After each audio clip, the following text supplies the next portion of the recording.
A devastating hurricane swept through. The sea wall was suddenly breached by huge waves. The flood instantly slammed a woman and her car heavily against a large tree. The car body was pierced by branches.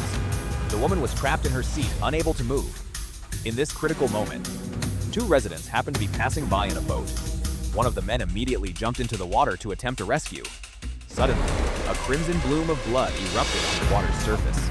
From a window upstairs, a young girl screamed, "There's a shark in the water!"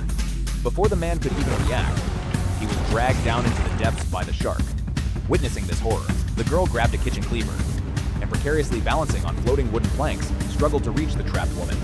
She frantically slashed through the car's soft-top roof, hacking away the branches that had pinned the woman down. Finally, just as the floodwaters rose above their chests, she managed to pull the woman to safety inside the house. However, that safety proved only temporary. As the floodwaters continued to pour into the interior, the house suddenly collapsed with a thunderous roar. Amidst the swirling waters, the woman unexpectedly went into labor. With the birth of a new life, a thick plume of blood spread through the water, instantly attracting the nearby sharks. She snatched up a jagged piece of broken timber and fought desperately, thrusting it at the shark to temporarily drive it back. Just as the shark was poised to launch another fatal strike, a much larger shark suddenly burst from the water, immediately targeting the first shark as prey and tearing into it in a frenzied attack. This bloody internecine battle between the predators miraculously allowed the two women to escape with their lives.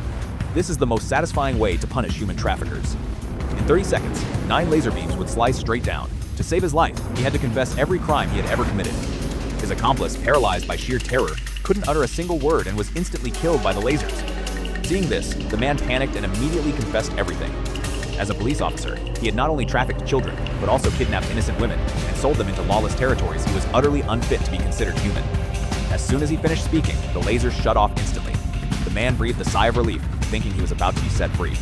To his shock, when he looked up, he saw laser-scorched marks on the ceiling above him, yet there were none above his accomplice.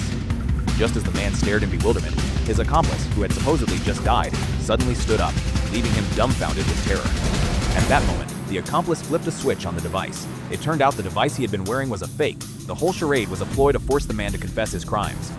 Having secured all the evidence, he immediately activated the device. The man begged desperately for mercy, but it was too late. The next second, a laser beam pierced straight through his head,